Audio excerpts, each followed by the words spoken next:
Support the Amigos podcast and keep the Amiga goodness flowing for just $1 a month.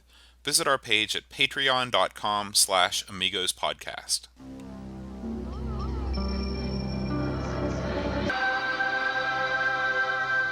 Amiga, the first personal computer that gives you a creative edge. Amigos, the podcast about everything Amiga. Amigos is a proud member of the Throwback Network, your home for quality retro podcasts. And now, here are your hosts, Aaron Dowdy and John Bodovkar Schaller. Hi everybody, welcome to Amigos. I'm John. And I'm Aaron. And this week we're going to talk about Defender of the Crown. But before we do, we've got just a few pieces of late-breaking Amiga news for you. This first piece, Aaron, comes from Reddit. Do you ever look at the old Reddit Amiga board? I have on a few occasions. It is, sometimes there's some great stuff, sometimes there's, it's like a message board. That's Reddit. That's Reddit. But this is a real gem. One of the Redditors, I guess, the Formula, has posted a link to a ton of interviews that he's done on his YouTube channel. I mean, he's talking to Pietro Chichtenko, the president of Amiga. I'm not even going to try and say that name again. He talks to these guys called the Bitmap Brothers. He's got yes, they're awesome. Alistair Brimble, composer. He's done some of the games that we've done on the show. So he's just got a ton of interviews that he's conducted, I guess, at different conventions and things. And so I'll post a link to that on the show notes so you can check it out. That sounds great. Can't wait to see that. The next thing is I came across this. This might have been from Reddit too, or this might have been from AmigaNews.de, but there is an unreleased Sonic clone for the Amiga. Were you aware of that? I was not. Yeah, this is a game called Blaze, and I think it was done by this guy named Keith. Because it's from a blog called Keith's Corner, and I guess he put it together in his own time, but it really runs like Sonic. I mean, the sprites are different, but he's doing the loop-de-loops and collecting gems and doing all the fun Sonic things that he does. Is this modern, or? It is, I think it's a modern game. Is it being worked on right now, or is this something that just a blast in the past sort of thing? I think, well, his blog post is called A Trip Down Video Game Memory Lane, so I think he's reflecting upon doing this in the past. But it's really neat to see how fast the Amiga can push those sprites. It really is impressive with the with the right programming, and I think that we've seen from the games that we've looked at, the platformers, that it's not necessarily the hardware that's lacking as much as it is just kind of the conceptual ideas on what makes a good platformer. Did you notice that this was an AGA game, or is this something that ran on the OCS? Boy, it really looked good. I wouldn't be surprised if it were maxed out for the AGA. I'll definitely have a look at that, and we'll see how it plays. Yeah. And finally, we've got Directory Opus news. Directory Opus now has compact flash support. So, if you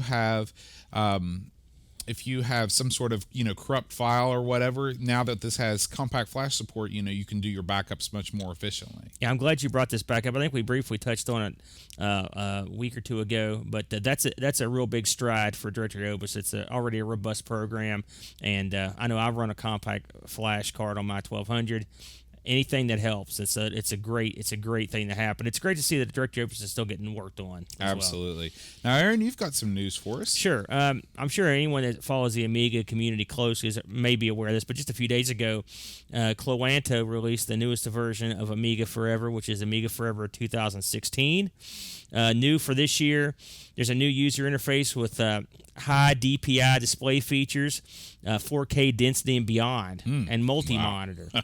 Yeah, I know. Ability to merge Amiga and 8-bit CBM content to a single player if you have the C64 Forever package. Also is great if you're in the C64. This is something I thought was interesting. PowerPC emulation support, including 1+ gigabyte of RAM, PC Bridge, preset devices with native Amiga OS 4.1 FE driver support, and more. That's a big deal. So we'll get to look at some of the games if we were to pick this up. And, hey, I'm sure thinking about it, but we could actually check some of these games that are being made exclusively for the new OS, including that new version of Wings. That was it Wings that we discussed? Yeah, that's the new one that's coming out that our fella from Cinemore was talking about. There's going to be new configuration tools, enhanced Amiga serial, MIDI, and printer support. new Amiga devices for storage, graphics, sound, and networking. New shared folder to exchange data between different Amiga configurations in the host system. That'll be great. New Amiga kit, AROS, ROMs, and more. So that's a great package. If you're not familiar with Amiga Forever, we've mentioned it a few times on the show. It's a turnkey Amiga emulator where they've done it all the work for you effectively. It comes in 3 flavors. There's a cheapo downloaded $10 flavor, a $30 flavor that will come with more games and demos. I think the $10 flavor just comes with maybe a game or 2 and some demos. Mm-hmm. And then there's a $50 one that comes with video presentations and a lot of content. You can't go wrong. Plus, when you buy this, you will get the official legal Amiga ROMs from Cluanto, since they own the ROMs. It's a good deal. So if you're listening to our show and you think, boy, I'd like to try some of these games, or want a trip down memory lane and don't have an Amiga around anymore, this is the way to go. Yeah, absolutely. It's such a great thing because it's not an easy thing to get some of these emulators working sometimes. You know that, don't you, Bode? and to be able to just pay $10 once and say, listen, I'm done. That's a great thing. And plus, that way if you have any sort of ethical reasons why you might not want to emulate, you can at least partially assuage those with the with supporting Cluanto. Yeah. And also one quick item, I saw that the boys over at Lock is Lit linked us up on their front page. We appreciate it. If you're into pinball, Lock is Lit is a show dedicated to pinball and arcade stuff. I've met these fellas. They actually, Rick and Mark, they picked up a pinball machine from me a couple years ago that I sort of want back desperately. They're an interesting bunch of cats. They just recorded kind of a mob Christmas or a Thanksgiving show. I just listened to the other day. It's a good listen, and we appreciate it. And if you're into that sort of thing, check them out over at Lock is Lit. Cool. And that's on the same network. They're on the same throwback network that we are. So you can just scroll down the page, and there they are. Yeah. Well, we also got some feedback from Old School Game Blog. This is a blog about old school games. Aptly named. He says, hello, guys. Maybe you could do an episode on first-person shooters on the classic Amiga. Quite a few Doom clones were released for the Amiga back in the 90s. People in the gaming industry back then said the Amiga would never be able to cope with texture map-based games, but they were wrong, very wrong. Developer teams, including Team 17, went all in and showed the world that the Amiga was still full of potential. And I looked at, he posted a huge post on his blog about first-person shooters on the Amiga, and I had no idea there were so many. Were you aware of any first-person shooters on the Amiga? A lot of that stuff was like right at the end of the run, mm-hmm. and to be completely honest with you, I know there were several like attempts at a Doom. I think there's one called like Gloom or something like that. I think I've seen footage of them. I mean, it's funny is I could run them. I've got some of that stuff on my compact flash. I just haven't dipped my toe in the pool of that stuff. So I don't know. I mean, I guess I am a little surprised, frankly, now I think about it. I mean, if you consider what kind of hardware it took to run the original Doom, I mean, at the time that was pretty cutting edge, and it was well past the Amiga's prime. Yeah. So I have to check it out. The Amiga, like you said, we're learning more and more that the hardware was there for a lot of things that just didn't get tapped until it was too late or whatever people are still looking into. So, it'll be interesting to look at. It's something maybe it's a future show. It sounds like a good idea. Yeah. The one that I saw that I was really impressed with is Alien Breed 3D. That one looked like it was graphically the most superior. I know of it. Mm-hmm. I've obviously played the other Alien Breeds. I don't remember playing that one. Yeah. So we'll add it to the list for sure. Any other feedback, news, anything else before we dive in, Aaron? I did see a fellow post, I think it was just today. Okay. That about, he was mentioning a new piece of accelerator hardware for the 500. I think it's, and the 1200. I think it's already been out for the 600. It's called, I think it was like the Vampire 2. Appreciate you dropping us a note on it. Old Boat here has got the 500. We're hoping to get that thing cranked up this month, and he'll probably be looking into accelerators soon. So, hey, I love modern accelerators on classic hardware. It's just great, and you get a real good deal on them. It's not like in the old days where you're in for like thousands of dollars for some of these things. So I'll look into that more, but I wanted to mention it, and if it's interesting, we'll we'll have a look at it and say something next week. Awesome. All right. Well, it's time. It's time for Defender of the Crown. So, Defender of the Crown. It's a strategy computer game designed by Kellen Beck. It was the very first game released by our favorite publisher, Cinemaware, and was originally released for the Commodore Amiga in 1986. Which is crazy. Yeah. So, it has been ported to many different machines. It's been ported to DOS, the NES, the Atari ST, the ZX Spectrum, the CPC. No mention of the Archimedes this time, though. It was sadly left off. And finally, the last port, which was interesting, was the Apple II GS port in 1988. So, that's not true. It says it was later ported to the CDI, some indeterminate point in the future. That would surprise me, frankly. Yeah, you'd think that the Apple II or the GS port would have come, maybe with the Commodore port. I'd like, I looked at several different versions of this, but I didn't get to see the CDI one. That one I want to take a look at because the CDI, this is sort of a game that would be perfect for if anyone's played the CDI. They're not great. No, let's face facts. But this kind of game where it's mostly flash and the gameplay is sort of minimal would be perfect for the CDI. It would fit right into its library. You got a CDI, don't you? I don't. I don't what have do a you CDI. Have? You've got a 3DO. I've got a 3DO. Yes. Yeah. I'd like to have a CDI. I'm working on it. I don't know why. It's well, why do you collect anything? Exactly. Because you're dumb. That's why. You don't like money. So in this game, it puts you in the role of one of 4 Saxon knights in medieval England. It's a time where the land is in turmoil as the king is dead and his crown was stolen. The Saxons and the Normans blame each other and fight for control of England. Not historically accurate, by the way. When you is that true? I'm not a big England history. Yeah, well, it's not. For one thing, assuming you win this game, that would mean the Saxons beat the Normans. So basically, they would take their country back, and then that would be no good. And then some of the characters in this were, from what I understand, were drawn from Ivanhoe. So no, not historically accurate. No. Well, there's a short introduction at the beginning of this game by none other than Robin Hood, Robin of Locksley, and you. That also is historically accurate. I guess just saying that makes you look like a jackass. It's like, oh yeah, Robin Hood's in it.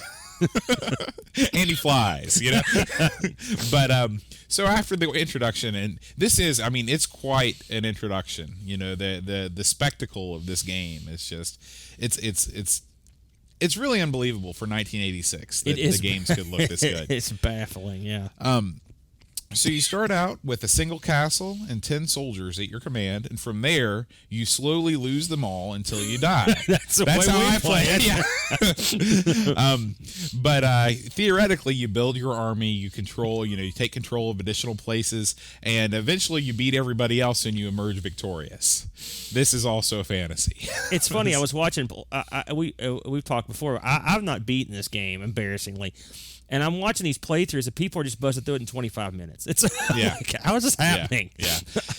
And but it's you can tell that they were trying to really build something that was special. And in some cases they succeeded, but in a lot of cases they fell short.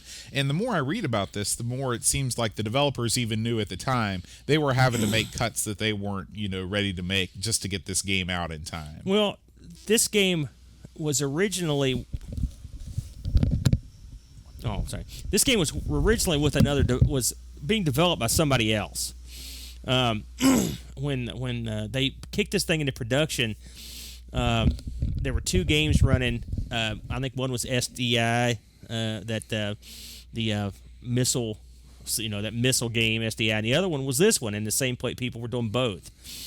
When the people that run Cinemaware showed up to check out what was going on, the work that had been done on Defender of the Crown was basically limited to the art. The art had been done, but the gameplay and stuff wasn't. There was nothing going on, so they pulled it out of there and brought in some new people to make it, and kept SDI with the same people they developed that.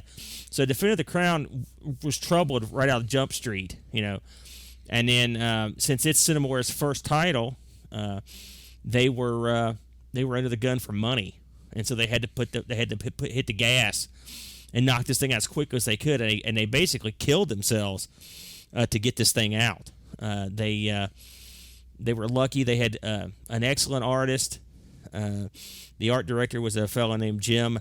I guess I always thought it was Sachs, but I don't know exactly how it's pronounced. Sachs. This guy's pretty famous in the Amiga world, and was well known in the C64 world.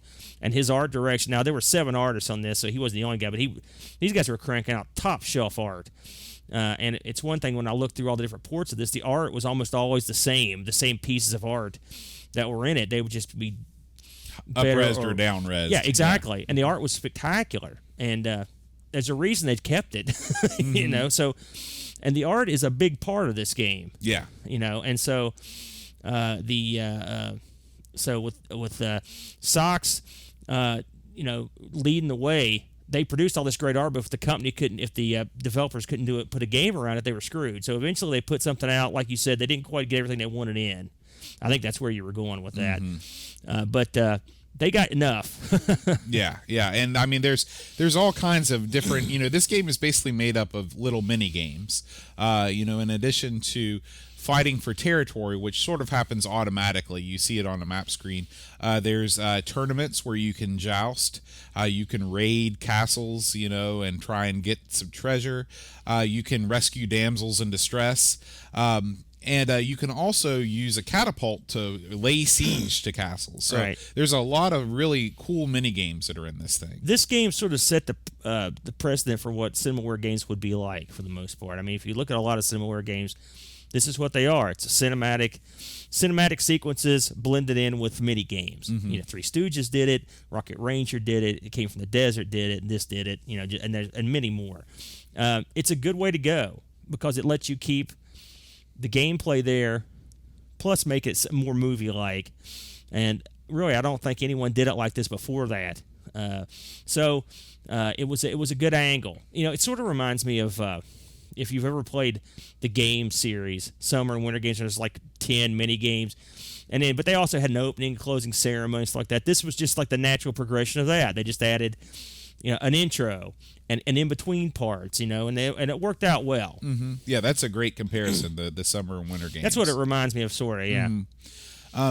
So let's just kind of talk about each one of these events one by one. The first one is the tournament. And the tournament is basically you're up against another knight. You choose the knight that you go up against. We forgot to mention that each knight that you can choose from at the beginning of the game has different abilities. He's got sword play and leadership and things like that. And so when you go up against this other knight, you know, that you line up and you joust, and you're riding your horse towards him. The effect is very good. Unfortunately, it doesn't. At least for me, I was never able to win a joust. I know that when we played on our stream, you managed to knock the other rider off his horse, but I think you either killed the horse or the rider and were banned for life. Well, you know, you're supposed to. The premise behind this event is to hit the shield of your opponent. Right? It's hard.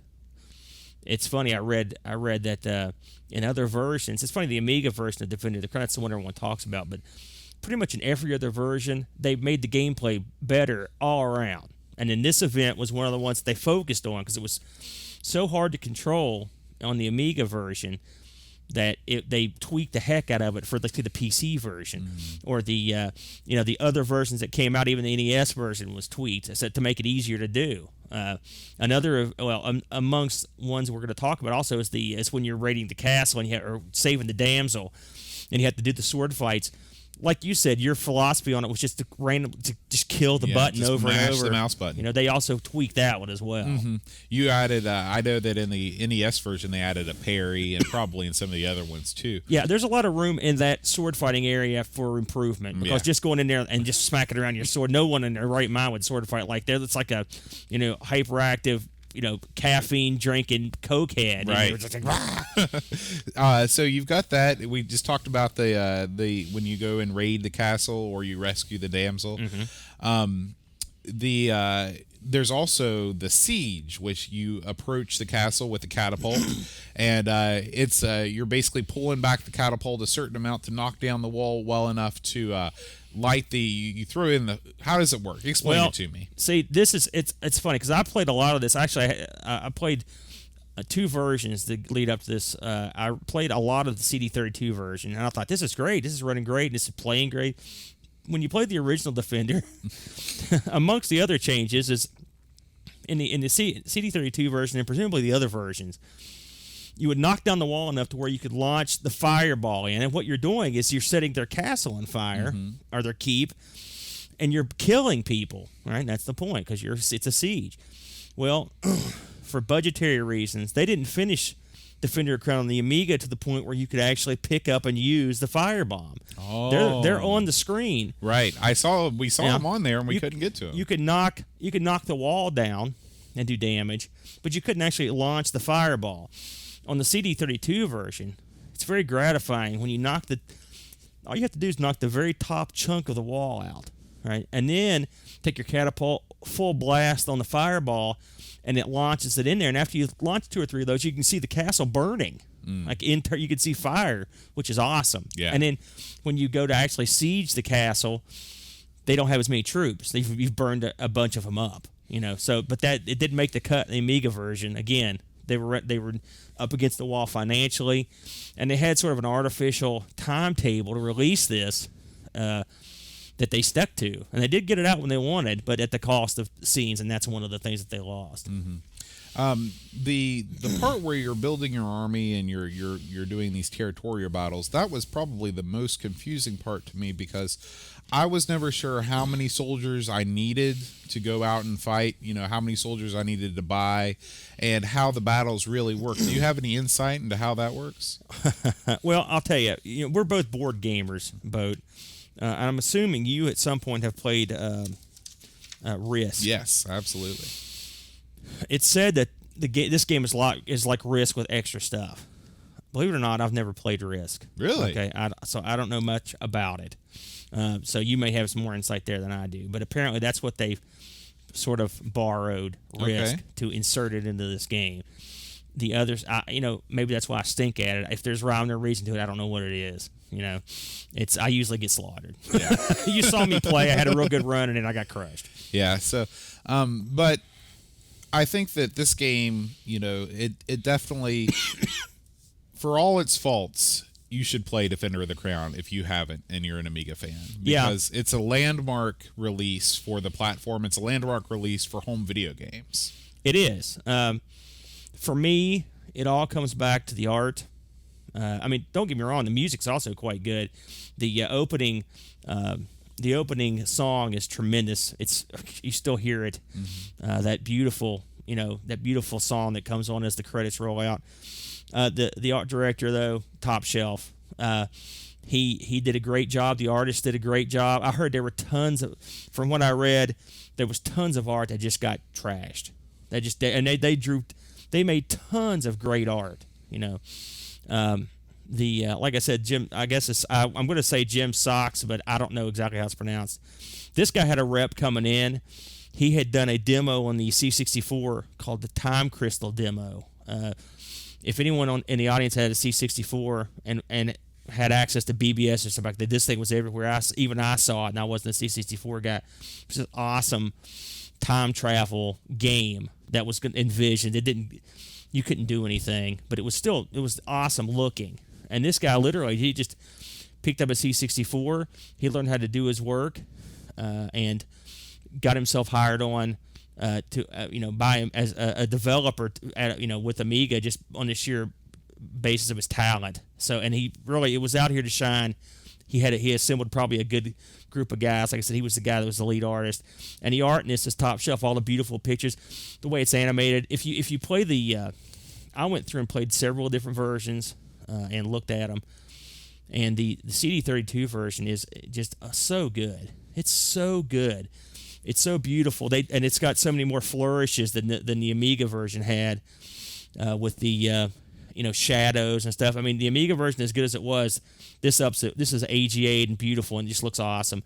There was a PC Windows version that was released somewhere in, I couldn't pinpoint exactly when, 2005 or 6, somewhere in that area. It's a beautiful looking version. And even in the other kind of uglier versions, the NES version, the PC DOS version, they retain a lot of the fun elements. They do their best. Like you said, the art is the same art. It's just hampered by a lower resolution. In some versions, like I believe the PC version has an extra event at the tournament. I believe it's like a ball and chain, mace type of deal.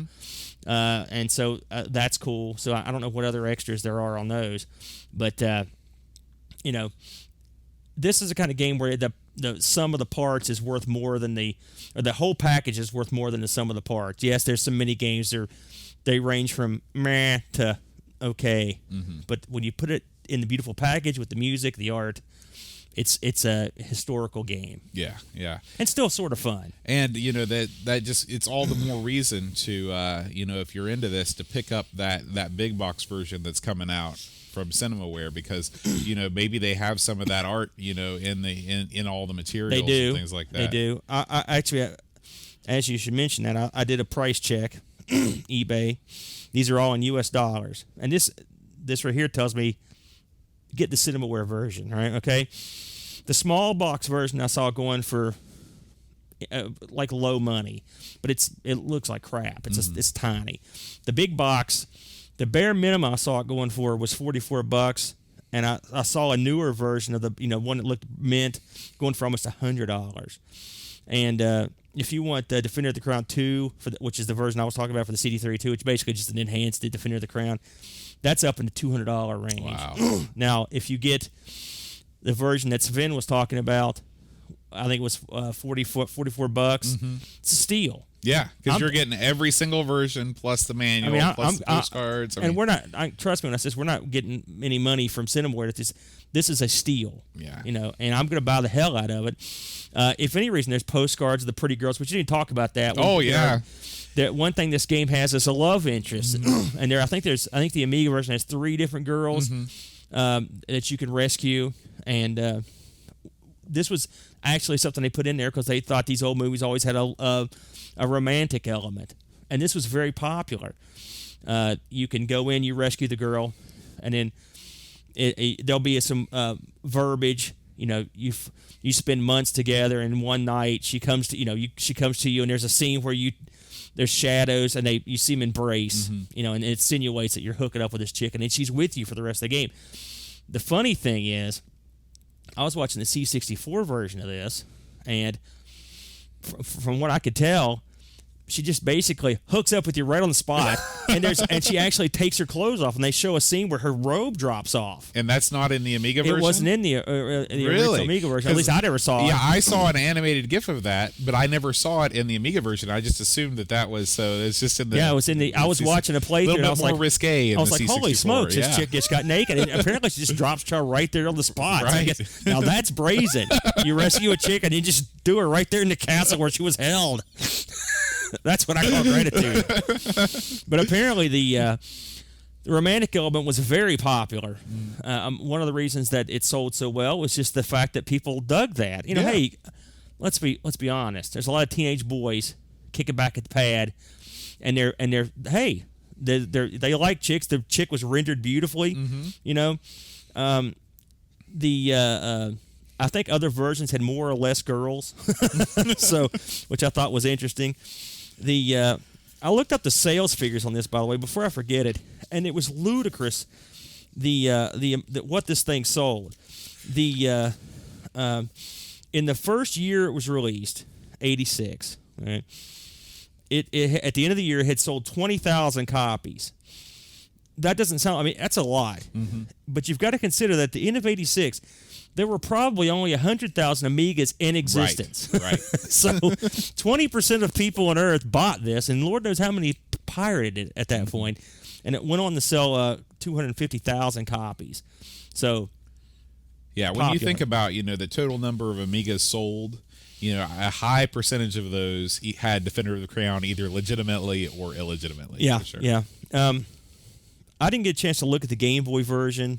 The Game Boy Advance, I should say. I'd like to have a look at the ZX Spectrum version. That'd be good that'd be an interesting look.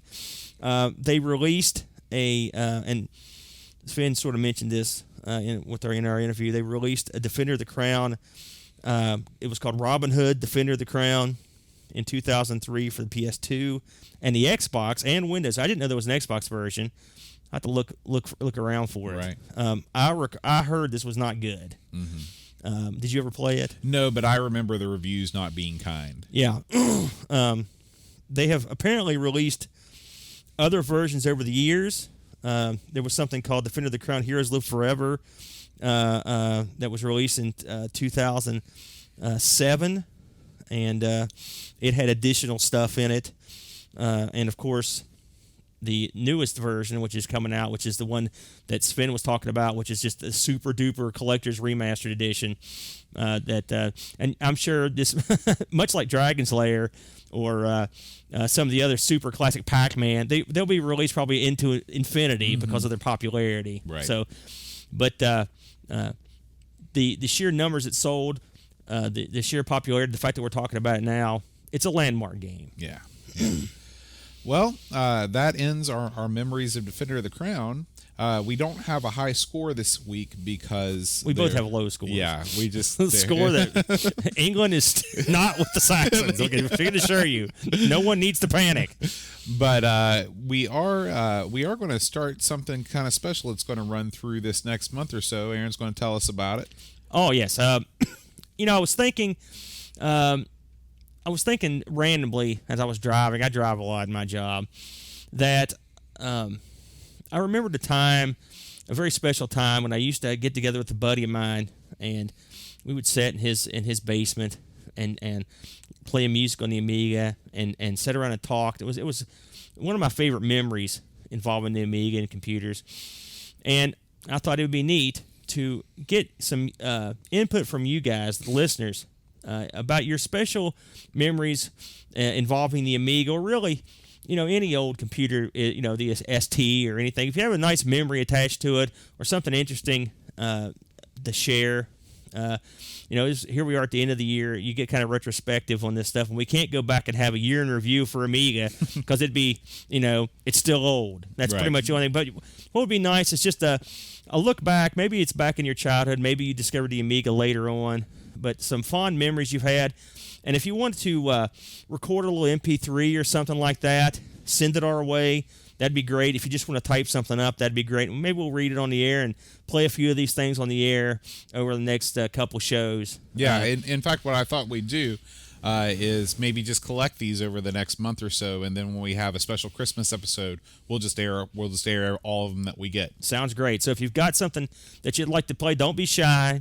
Yeah, just make a recording. Just fire up your phone, or we want to hear your voice. We want to hear the voice of our listeners coming from all over the world. And if you don't speak English, it doesn't matter. Fire it up. Yeah. If we can't figure it out, we'll find someone that can. Yeah, we'll play it. We'll play it. If you speak Polish, you can speak whatever language you want. We want to hear the international voice of the Amiga community, and because that's what it's all about. At this stage in the game, the Amiga, the community around the system.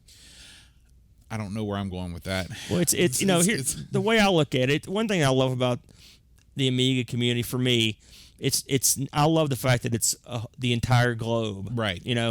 I like the fact that it's not dominated by the USA or whatever. I mean, don't get me wrong. We have users here that we love it. We have a very strong following in the United States, but it makes me happy to know that people in Norway and people in Sweden and people in Germany and people in Poland and people in Australia, United Emirates, all these places that are exotic to mountain boy down here in West Virginia are all together on the same page with something. Especially in today's crazy age, everyone's going crazy with all this conflict and stuff. It's nice to have a unifying thing, and I would like to have people express their pleasant memories involving the Amiga. Maybe when you got one for Christmas one year, maybe you picked up a pack. Just anything would be nice. Send them along, and we'll love to hear what you have to say. Yeah, and the address that you can send all of those to is Amigos Podcast at... That's not right. Forget that. It is Amigos at AmigosPodcast.com. Let me say that one more time. It's Amigos at AmigosPodcast.com. Better link that up too. But. Yeah, there'll be a link in the show notes for that. And we also want to thank our sponsors, as always, O'Brien's Retro and Vintage. Yes, I think O'Brien's was the one that mentioned that accelerator. Oh, okay. Yeah, so thumbs up to O'Brien's. And Brent Dowdy. So thank you. Thumbs down to him. All right, thanks guys for your support. Yeah, we appreciate it, guys. So next week we are going to cover Brent's recommendation. We are going to do Dragon's Lair. Oh, I love the arcade game very, very much. So we're going to see how it stacks up against the Amiga version. And we will see you next week. Until next time, adios.